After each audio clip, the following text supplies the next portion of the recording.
I bought a SteamOS gaming handheld that can run 120 FPS that can also be manually overclocked. Okay, so inside of this box is a SteamOS gaming handheld. And this handheld device is actually a first ever handheld that's powered by SteamOS. That's actually not the Steam Deck. So this is definitely really cool. And then not to mention, this is also my first time ever using SteamOS. I've actually heard that for gaming on handhelds, gaming on an operating system like SteamOS is definitely a lot better compared to Windows. Since obviously Windows has a ton of issues that makes the performance on a Windows handheld much worse compared to a SteamOS handheld. But yeah, this right here is actually the brand new Lenovo Go that is the SteamOS version. I'm pretty sure there also is a version that is running Windows, but the one I have right here is actually a SteamOS operating system. So it's a brand new handheld from Lenovo, which I've actually never tried out. I'm pretty sure they actually have a ton of handhelds already. And this is actually the first ever one that's running through SteamOS. So this is definitely something really unique. But like regardless, this thing is still a crazy $800. So it does cost more than a Nintendo Switch. And if you guys don't know, the Nintendo Switch 2 is obviously a really powerful gaming handheld already. So this thing right over here should be better than a Nintendo Switch 2. But yeah, here it is. We have the Lenovo Go. And this thing actually looks identical to a Switch 2. I'm not even lying, bro. It literally just has Lenovo written all over it, but this thing actually looks like some type of Nintendo Switch. Yeah, really cool. You guys can see it is from Lenovo Legion, and obviously you guys can see we have the Steam logo right over there. But yeah, inside the box we also have obviously the charging cables for this Lenovo Legion, and that should be it. It's literally plug and play, super easy. But yeah, here it is. We have the Lenovo Legion Go. Obviously it's powered by SteamOS, but it also has a AMD Ryzen Z1 Extreme processor. So the processor inside of this handheld is actually identical to the one in the ROG Ally X, which is, in my opinion, the most powerful Windows handheld. So both the handhelds will have similar specs, but literally the only difference is the Lenovo Legion Go runs through SteamOS. So the performance we see from this might actually be a lot better compared to other Windows handhelds. The only problem is you cannot use this thing as like a desktop PC, obviously, because it's not running through Windows. But we're gonna go ahead and see if the performance from this thing is as good. And then on the back of this Lenovo Legion Go, you guys can see there are a few buttons as well. From a handheld like the ROG Ally, I'm pretty sure it doesn't have like these back paddle buttons over here. You guys can see these. So the controls are kind of like a controller paddles. And then also have these things over here, which adjust how far the clicks on the back of this controller go. If we put it all the way to the top, you guys can see this thing barely clicks,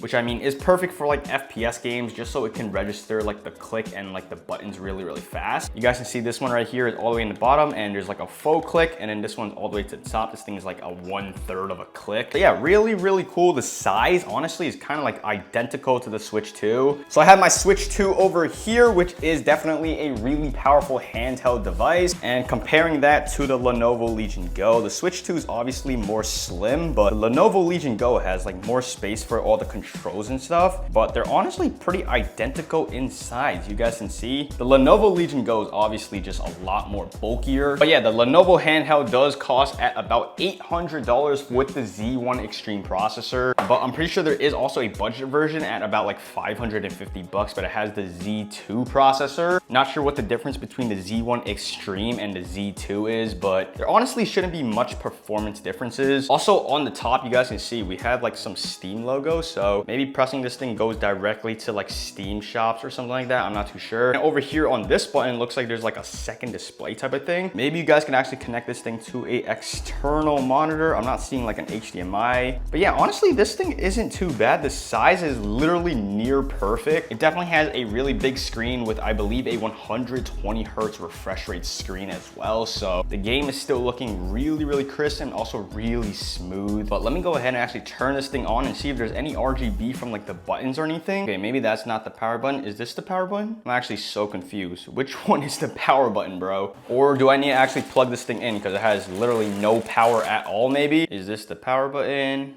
I don't even know. It's not even turning on. But also on the bottom, it looks like there's an SD card reader. So that's pretty cool. As well as obviously you guys can see the 2 speakers on the side. Okay, this thing's actually charging, but okay, there we go. We actually turned this thing on. Okay, so it looks like we just have like plain white as like the RGB lighting. I'm not sure if you guys could honestly change it, but so far looking pretty nice. The screen is just not turning on at all, but the weight of this thing is also really not that heavy, so it makes such a perfect handheld as well. Almost literally feels identical to the ROG Ally, from like the buttons, the weight, the shape, everything literally feels near identical. But this thing obviously is just running through SteamOS, which is really different compared to other handheld devices. We're gonna go ahead and see if running through SteamOS has any performance differences. Hopefully there is like better performance on this thing. Let's go ahead and just fully set this thing up. We're gonna test out a few Steam games. Obviously we cannot play Fortnite on this thing since it is running through SteamOS, but let's go ahead and fully set this thing up. And yeah, you guys can see we have Steam running through this thing. Pretty cool. Hello, you guys can see my face. Okay, so this is what the Lenovo Legion Go S looks like once it's fully set up. And yeah, you guys can see this thing looks literally just like how your Steam would look like on PC, but literally just in this handheld device, which is definitely really, really cool. So yeah, this thing is definitely really, really smooth. And the screen is also touchscreen, which is definitely really cool. And also the screen is a 2.8K resolution, so the display is just really, really nice looking as well. Since this thing is a SteamOS handheld, there's actually a decent amount of games on Steam that is unsupported with SteamOS. So a game like Apex Legends unfortunately would not be able to run through this handheld. It actually tells you that the controller is unsupported, so Apex Legends doesn't work. Another popular game like Call of Duty is unsupported as well. So maybe in the future there is like SteamOS compatibility with these games. I mean, this Lenovo handheld literally only came out about a month ago, so it is pretty new, but there are still a few games that actually work with SteamOS. But yeah, something really cool coming from this handheld as well is that this button on the top right, once you actually press this thing, it opens up this tab right here, and you guys can actually go into this settings over here. You guys can go ahead and like change the brightness, change the audio, change the microphone levels. But once you actually go down to here, which is like the performance setting, you guys can actually change the performance profile from this SteamOS handheld. Right now it is just on a custom preference, but we can go ahead and fully change it down to performance. So we're literally getting the best performance from this handheld,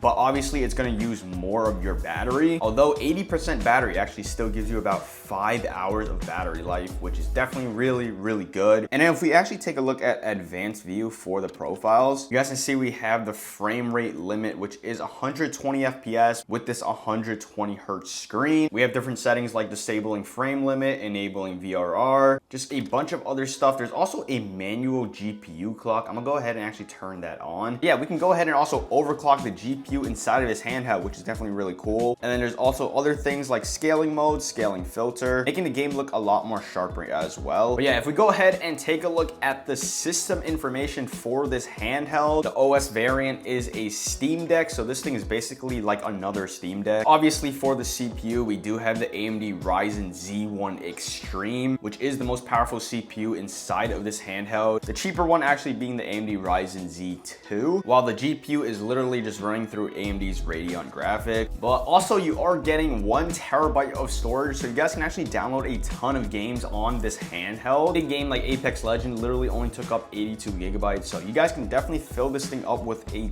ton of games. Yeah, let's go ahead and check out gaming on this SteamOS handheld. Pretty sure Counter-Strike 2, you can actually use a keyboard and mouse. You guys can see the keyboard and mouse input right there. While a game like Splitgate 2, we can also use the built-in controls from this handheld. And yeah, this thing literally just launches just like you would on Steam, which is definitely really cool. Okay, so we have Counter-Strike 2 actually on this handheld now. Like I said, it actually showed that you could use keyboard and mouse input for CS2, but with this controller gamepad from this handheld, you can actually still play CS2. This thing is definitely just like really, really bad. The movement is just super, super off, but the game is actually running really, really smooth. I'm not gonna lie. With this 120 hertz screen, I'm pretty sure the performance is actually a consistent 120 FPS. This thing is definitely really smooth. I'm gonna go ahead and actually try to play with these built-in controls. Afterwards, I'm actually gonna see if I can plug in a keyboard and mouse, but yeah, right now we're actually running at about like 60 FPS, but the graphics are literally on all high settings, so everything is just looking really, really nice.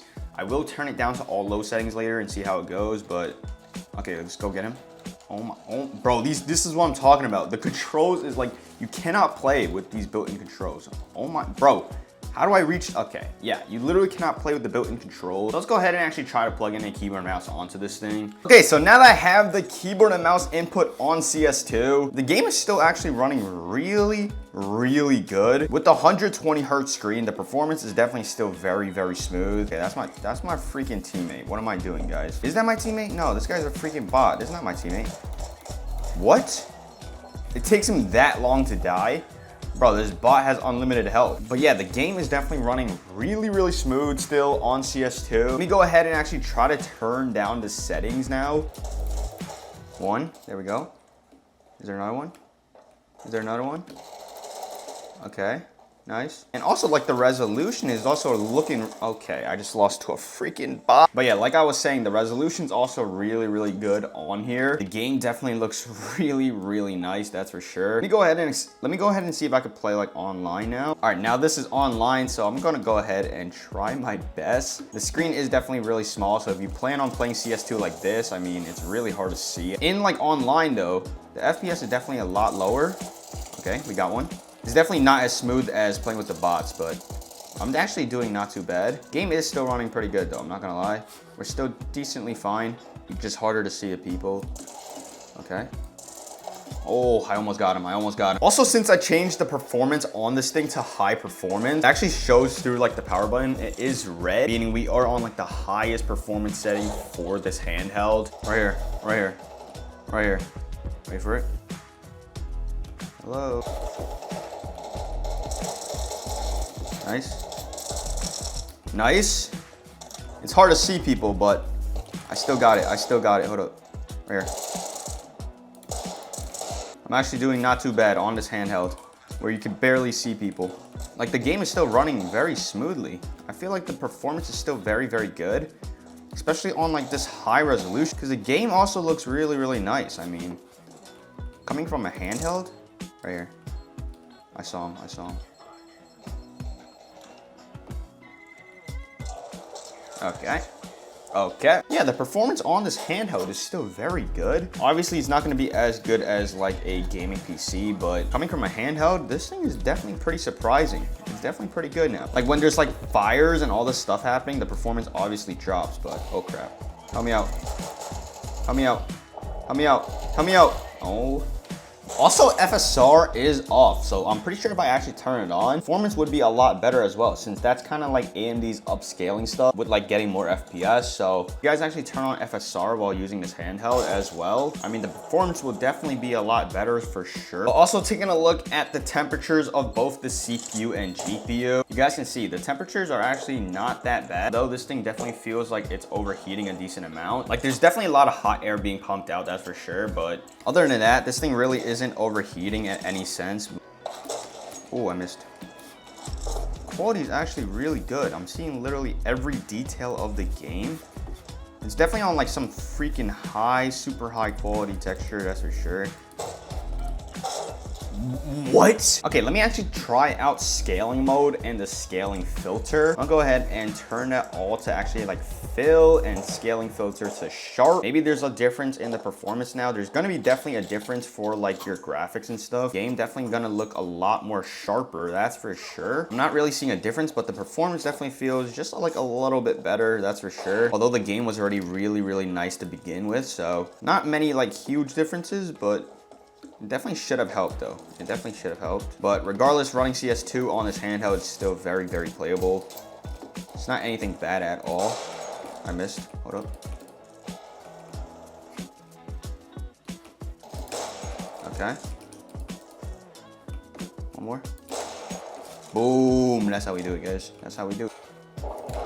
No, I missed. No. No, there's no way I didn't hit that. Okay, so now we're gonna be testing out Splitgate 2, which is actually a game that supports through SteamOS. And unlike CS2, where we're gonna be using a mouse and keyboard, this game right here actually enables with the gamepad on this handheld. So we're actually able to use the controls from this handheld to actually play Splitgate 2. Although I'm pretty sure if you guys do connect a keyboard and mouse to this handheld, you can still use keyboard and mouse inputs. But taking a look at Splitgate, right off the bat, it's definitely not as smooth smooth as CS2. On Splitgate, we're definitely getting a lot less performance compared to on CS2, that's for sure. But we're able to use the gamepad, which is definitely a good thing while playing Splitgate. Oh, what is going on?